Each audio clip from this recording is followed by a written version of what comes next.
இன்னும் கட்ட பஞ்சாயத்து கட்சி தலைவரை பழைய ஃபார்முக்கு வந்துட்டீங்க போல இருக்கு. என்ன வெக்கா மானா சூடு சொர்ணை இதெல்லாம் எங்கே விற்று போட்டு மதுரைக்கு வந்தீங்கன்னு தெரியல.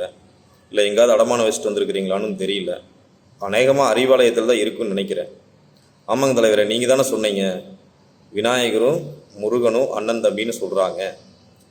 விநாயகர் வடநாட்டு கடவுள், தமிழர்களுடைய கடவுளாக முருகரை பார்க்குறாங்க. அப்படி பார்த்தாலும் கூட அதுலேயும் சனாதனம் இருக்குது, அதனால முருகனையும் ஏற்றுக்க முடியாது அப்படின்னு நீங்கள் தானே தலைவரை சொன்னீங்க. அப்புறம் என்ன டேஸுக்கு தலைவரை மதுரையில் வந்து அவ்வளோ பெரிய வேலை கையில் பிடிச்சிட்டு நின்றுருந்தீங்க. உடனே டேஸுன்னு சொன்னால் கட்ட பஞ்சாயத்து கட்சியை சேர்ந்தவங்களாம் தவறு எடுத்துக்காதீங்க. உண்மையாலுமே நான் 2 மணி நேரம் இந்த தலைவருக்கு ஒரு மரியாதையான வார்த்தையை அந்த இடத்துல போடணும்னு யோசிச்சு பார்த்தேன். உச்சபட்சமான மரியாதையான வார்த்தை எனக்கு கிடைக்கல. அதனால் அந்த இடத்துல டேஸ்ன்னு போட்டேன். யாராவது தவறான வார்த்தையை அந்த டேஸில் பொருத்திக்கிட்டு என் மேலே கோவப்பட்டால் நான் பொறுப்பல்ல. இதைத்தான் தலைவரை எங்கள் ராமகோபாலன்ஜி அன்னைக்கே சொல்லிட்டு போயிட்டார்.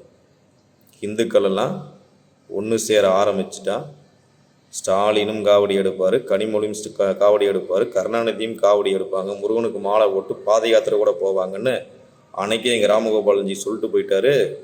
இன்றைக்கி ராமசீனிவாசன் பேராசிரியர் அவர் சொன்ன மாதிரி, அண்ணாமலை அவர்கள் சொன்ன மாதிரி இந்துக்கள் ஒன்றுபட்டுட்டாங்க. மதுரையில் இனி இந்துக்கள்கிட்ட நடிச்சு தான் ஆகணுங்கிறதுக்காகத்தானே நீங்கள் அந்த வேலை கையில் எடுத்தீங்க. நீ உண்மையாலுமே சனாதனத்தை ஒழிப்ப, இந்து மதத்து மேலே நம்பிக்கை இல்லை அப்படிங்கிற ஒரு நல்ல தலைவர், அப்படிங்கிற ஒரு கான்ஃபிடென்ட்டாக நம்பிக்கையாக ஒரு பக்கம் நிற்கிற தலைவராக இருந்தால் வேலை கையில் எடுத்துருக்கக்கூடாது. அப்போ ஓட்டு பிச்சைக்காகத்தானே இந்துக்கள் மனசு மாறிட்டாங்க, நம்மளுக்கு ஓட்டு கிடைக்காதுங்கிற ஓட்டு பிச்சைக்காக தானே எடுத்தீங்க. அப்புறம் இந்த நிறைய பேர் நினச்சிட்ருக்காங்க வீர சாம்பவர்குல பறையர் சமுதாயம் எல்லாம் இவர் பின்னாடி இருக்கிறாங்க அப்படின்னு சொல்லிட்டு.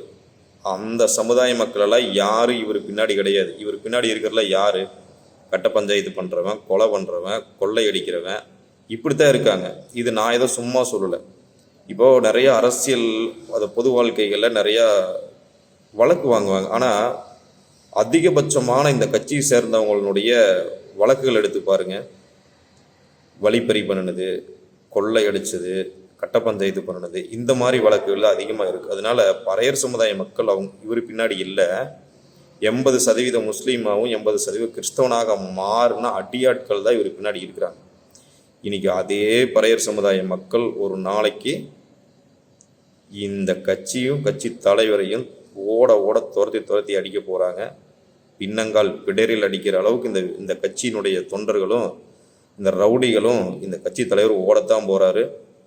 விரைவில் தமிழ்நாட்டில் நல்ல மாற்றம் வரும்.